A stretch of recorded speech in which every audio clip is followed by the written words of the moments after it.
Hello friends, welcome back to our channel. So friends, आज का जो हमारा टॉपिक है वो है पूर्ति के निर्धारक तत्व एवं पूर्ति फलन।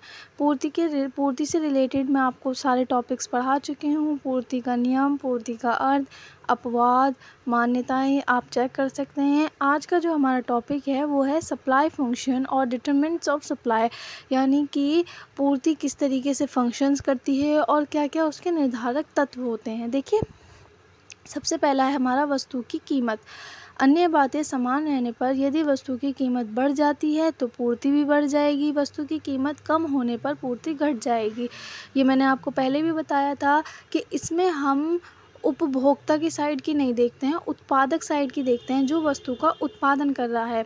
तो जब वस्तु का उत्पादन करता है कोई, तो जब वस्तु की कीमत बढ़ती है मार्केट में तो वो अपनी पूर्ति भी बढ़ा देगा, और जब वस्तु की कीमत घट जाएगी तो वो अपनी पूर्ति भी घटा देगा। क्यों? क्योंकि उसे लॉस हो जाएगा। ठीक है, तो वस्तु की कीमत जो होती है वो मोस्ट इम्पॉर्टेंट होती है।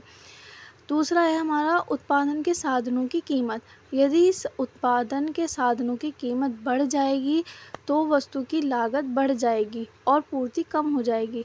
इसका मतलब ये है कि जिन साधनों से आप उत्पादन कर रहे हैं, अगर उन साधन की कीमत बढ़ जाएगी तो वस्तु की जो लागत होगी, ठीक है, वो भी बढ़ जाएगी। और जब आपकी कीमत बढ़ जाएगी और वस्तु की लागत बढ़ जाएगी तो आप क्या करेंगे? पूर्ति कम कर देंगे। यानी इसके विपरीत, यदि उत्पादन के साधनों की कीमत कम होती है तो वस्तु की लागत कम होगी और वस्तु की पूर्ति बढ़ेगी। इसका मतलब ये है कि जाहिर सी बात है, जब उत्पादन के साधन की कीमत कम होंगी और तो क्या होगा? वस्तु की लागत कम होगी और वस्तु की पूर्ति बढ़ेगी। ठीक है। थर्ड पॉइंट है हमारा तकनीकी ज्ञान। तकनीकी ज्ञान के विस्तार होने से उत्पादन लागत कम होती है और वस्तु की पूर्ति बढ़ती है। यानी कि अगर आपको टेक्नोलॉजी का ज़्यादा पता होगा तो क्या होगा? आपकी उत्पादन लागत कम हो जाएगी। ठीक है, मान लीजिए आपके पास जो काम आपके 10 मज़दूर काम कर रहे हैं वो आपकी एक मशीन काम करेगी, तो क्या होगा? उन 10 मज़दूर को हटाकर लागत आपकी क्या हो जाएगी? कम हो जाएगी और पूर्ति क्या होगी? वस्तु की पूर्ति बढ़ जाएगी आपकी। एक जो 10 मज़दूर 100 चीज़ बना रहे थे, वो एक मशीन आपकी मान लीजिए एक दिन में 150 चीज़ बना रही है, तो क्या होगा? वस्तु की पूर्ति बढ़ेगी और लागत आपकी कम हो जाएगी। ठीक है। उत्पादकों की रुचि।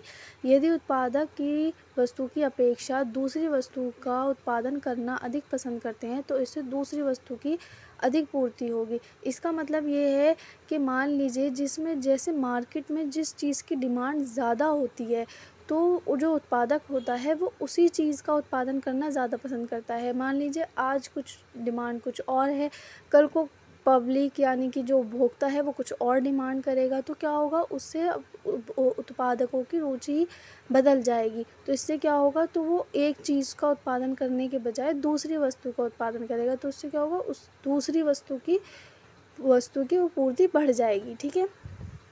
अब है करारोपण नीति। जब सरकार किसी वस्तु पर अधिक कर लगाती है तो वस्तु महंगी हो जाती है, जिसके फलस्वरूप उसकी पूर्ति भी कम हो जाती है। इसका मतलब ये है कि जब कोई वस्तु का यानी उत्पादक जब किसी वस्तु का उत्पादन करेगा तो उसकी लागत क्या होगी? वो महंगी हो जाएगी। वस्तु महंगी हो जाएगी तो क्या होगा? उत्पादक को लॉस होगा, तो वो क्या करेगा? उसकी पूर्ति कम कर देगा। ठीक है, जो चीज़ आप कम पैसों में ख़रीद रहे थे वही चीज़ जब आप उत्पादक को ज़्यादा पैसों में ख़रीदने को मिलेगी तो क्या होगा? उस उत्पादक को लॉस हो जाएगा और पूर्ति कम हो जाएगी।